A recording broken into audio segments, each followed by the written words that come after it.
3월 24일 한절 묵상의 하늘길교회 최낙순 목사입니다. 오늘 나눌 말씀은 누가복음 20장 38절의 말씀입니다. 하나님은 죽은 자의 하나님이 아니요 살아있는 자의 하나님이시라. 하나님에게는 모든 사람이 살았느니라 하시니. 아멘. 믿지 않는 사람들의 단골 메뉴 같은 질문이 있습니다. 이순신 장군은 지옥에 갔는지, 또 어릴 때 죽은 아이들은 천국에 갔는지 같은 질문들입니다. 언뜻 보면 하나님의 나라를 향한 순수한 호기심이 반영된 질문 같습니다. 어떤 분들은 정말 궁금해서 질문하시기도 하지만 대부분 그런 질문을 하는 동기는 따로 있습니다. 사실 그들은 이순신 장군이나 어린 아이들의 구원에는 별 관심이 없습니다. 그저 그런 예외적인 상황을 가정해서 예수님을 믿어야만 구원받는다는 기독교의 교리를 부정하고 싶을 뿐입니다. 그래야 자신도 믿지 않을 핑계가 생기니까요. 오늘 말씀의 배경이 되는 사두개인들의 부활 논쟁도 이와 비슷합니다. 사두개인들은 부활이 없다고 주장하는 사람들입니다. 그들은 부활이 없음을 증명해내기 위해 한 여자가 7 남자와 결혼했지만 자식도 없는 아주 극단적인 상황을 설정했습니다. 그리고 부활의 때가 이르면 그 여자는 누구의 아내가 되냐는 질문으로 듣고 있던 사람들을 혼란스럽게 했습니다. 그러나 사실 그들은 부활이나 구원받는 방법에 대해 관심이 없었습니다. 그저 예수님을 궁지로 몰아넣어 부활이 없다는 자신들의 주장이 옳다고 인정받고 싶었을 뿐입니다.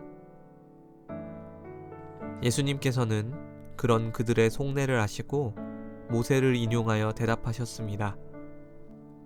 하나님은 아브라함의 하나님, 이삭의 하나님, 야곱의 하나님이라. 그들의 육신은 이미 죽었지만 하나님에게는 모든 사람이 살아있다고 말이죠. 이것은 실로 우문현답이었습니다. 당시 사두개인들은 모세 오경만을 하나님의 말씀으로 인정했기에 이 말씀을 부정할 수 없었습니다. 또 자손인 그들의 입장에서 반드시 구원받아야만 하는 아브라함과 이삭과 야곱을 인용하심으로 그들의 말문을 막았습니다. 예수님께서는 하나님의 말씀을 사용하여 진리를 부정하고 불신하려는 그들의 태도를 지적하신 것입니다. 오늘날의 세대들도 어떻게든 예수님을 부정하려 애를 씁니다.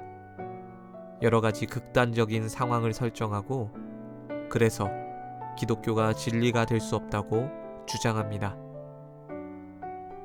연약한 그리스도인들은 그런 술수에 흔들리며 방황하기도 합니다. 하지만 말씀으로 무장되면 그런 술수의 실체를 파악할 수 있습니다. 하나님 나라는 이 땅의 현상이나 논리로는 완전히 이해할 수 없는 영역이기 때문에 논쟁으로 이해시키거나 설득할 수 없습니다. 말씀을 있는 그대로 받아들이는 믿음으로만 알 수 있는 나라이기 때문입니다. 그렇기에 우리는 헛된 속임수와 말다툼에 흔들리지 않도록 진리 가운데 바로 서야 합니다. 예수님의 지혜로운 대답에서 오늘 우리가 힘써야 할 일을 찾으시기 바랍니다.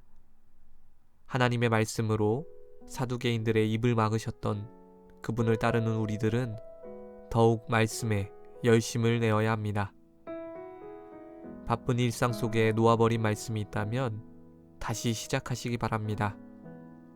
말씀이 없으면 이내 흔들리고 흔들리다 보면 곧 무너집니다.